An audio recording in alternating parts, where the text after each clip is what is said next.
toward the end of the colonial period, so the late 1700s, the House of Bourbon, so this was a name of a royal family in Spain. Carlos III is the king here, who was one of the members of the House of Bourbon. They realized that because of the just sheer distances, the sheer amount of territory and people that the Spanish Empire encompassed, that they had some problems on their hands. The Spanish Empire was in decline because they had not invested their wealth very wisely. Of course, they had great wealth in silver from the mines of Potosí, what is today Bogota, or not Bogota, Bolivia. And they also got a lot of silver from central Mexico, from Zacatecas. They didn't reinvest it well, and they fought a lot of religious wars in Europe. So the bottom line by the 1780s was that the empire was in decline. It had a lot of territory, the most ever in some ways, by some measures, in terms of world empires, but they weren't wealthy, they weren't administered well. Carlos III tried to fix this with a series of legislation known as the Bourbon Reforms.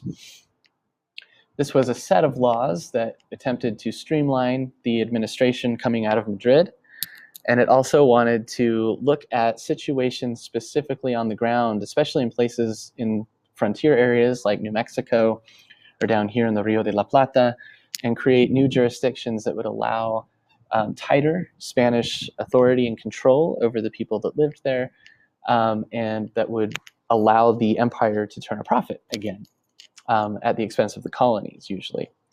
Also, this was a chance for the state to show its authority over the church. Groups like the Jesuits had become extremely powerful, not only religiously, but also economically.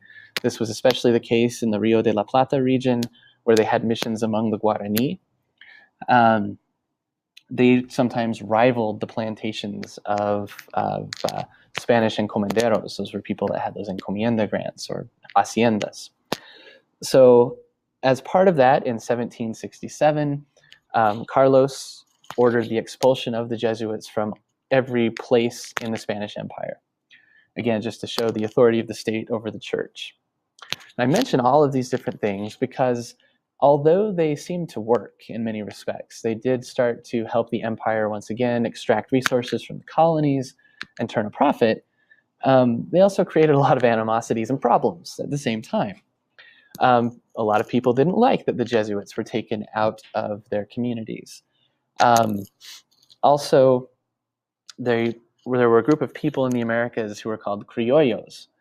They would fit into that category of Spaniards or españoles, but they were different than Spaniards from Spain, who were called peninsulares or peninsulars. Criollos were people of pure Spanish descent, at least that they claimed. It wasn't always so cut and dry. But they claimed pure Spanish descent, but they had been born in the Americas. Simply by virtue of having been born in Spain, peninsulares had a tighter connection to the king, had more wealth and authority and more political power than the criollos, especially under the Bourbon Reforms. And again, this created a conflict between these two groups of people. And it was the criollos who wanted independence from Spain, by and large, by the first decades of the 1800s. This great image here is of one of the final rebellions of the colonial period. This one was led by a man named Tupac Amaru in Peru, in this section of Peru, then called Upper Peru, today's Bolivia, in which he gathered people from the countryside under the banner of being a descendant of the Inca royalty, which was debatable. Scholars still debate that, whether or not he was. Either way, though, he led a very serious challenge to the authority of the Spanish Empire in Peru. And when he was captured, he was very brutally drawn and quartered in a public square in Lima. Another important colonial rebellion that I want to mention came a century earlier, but it was in New Mexico. It was led by Popeye. There's a statue of him that's in the Statuary Hall in Washington, D.C. He was a Pueblo spiritual leader from Okeowinge, and he led what was the only successful rebellion against the Spanish authority in the Americas, in the Pueblo Revolt of 1680. And I say it that way because even though the Spaniards came back 12 years later and enacted a reconquest, That was the only time a group of indigenous people completely expelled the Spanish conquerors, colonists, from their midst. And that one came here in New Mexico.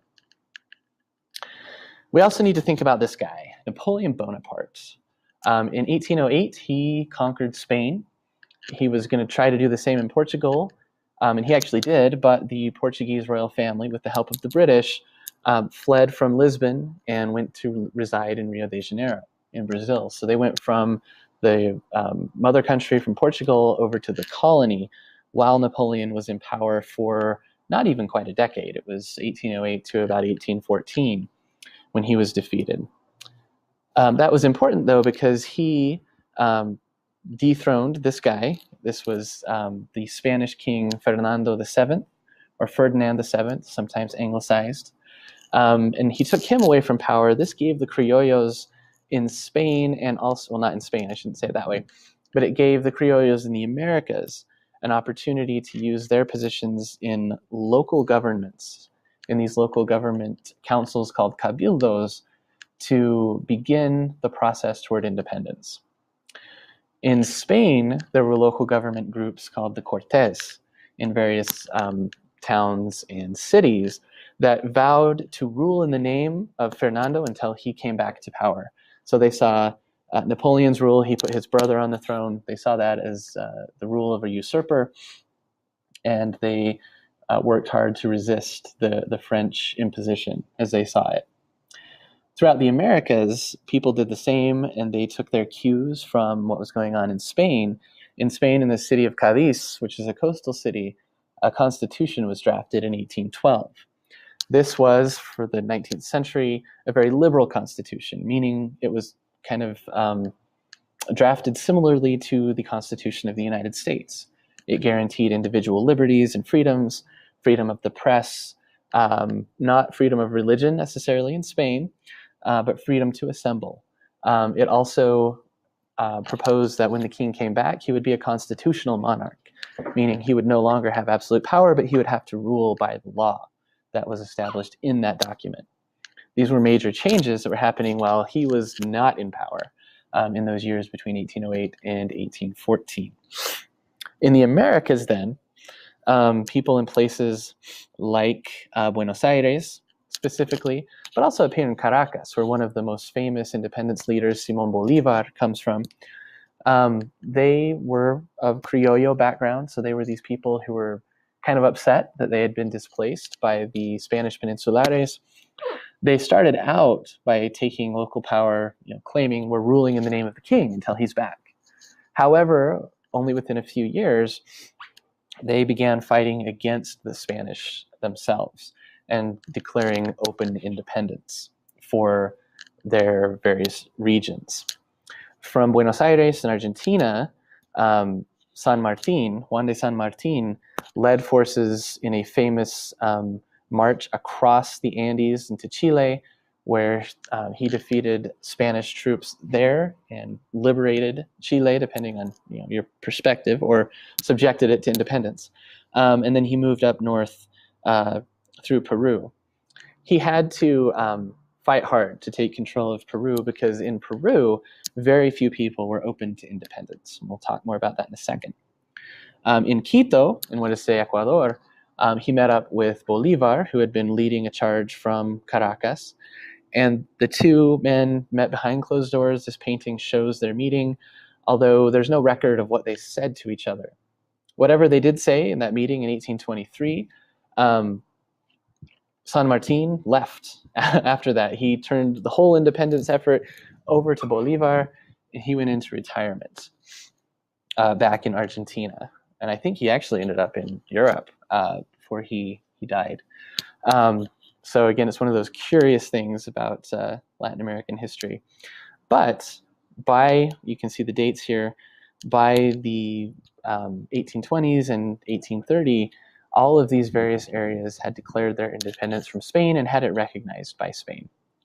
Bolívar's vision was to create a nation called Gran Colombia that would have included Venezuela, Colombia, and Ecuador. It was a brief reality in the 1820s, but it didn't last because there was a lot of difference in terms of cultural and political backgrounds between Quito, Bogota, and Caracas, and they split into these three different nations. In Mexico, the independence charge was led by a Criollo priest named Father Hidalgo, Miguel Hidalgo. And Hidalgo issued something called the Grito de Dolores, so the Cry of Dolores, from his parish church in the town of Dolores, north of Mexico City, in which he called for the end of bad government and death to the Gachupines, which was a derogatory term for Spaniards. He also held up the banner of the Virgin of Guadalupe in Catholicism in hoping for independence. And he led forces, they were actually peasant forces, against various places around Mexico City. He had the opportunity to attack the capital, ended up turning away, and he was executed when he was captured way up here in what is today Chihuahua. The person who then took up the charge following him was this man who was Father Jose Maria Morelos. Morelos, it's believed, had indigenous and African ancestry. He was truly a mestizo. And although he still wanted to have Catholicism as the main religion of Mexico, of an independent New Spain, he wanted to get rid of the caste system and have real social leveling. So he was talking about a social revolution. Both of these guys really were. The Criollos, who were in charge in Mexico City, didn't like that. This threatened the status quo. It threatened their authority and power. And something similar was going on down in Lima. This is why I mentioned that in Peru, people weren't too keen on independence. It's because they saw it as upending the social and political status quo, removing them from power.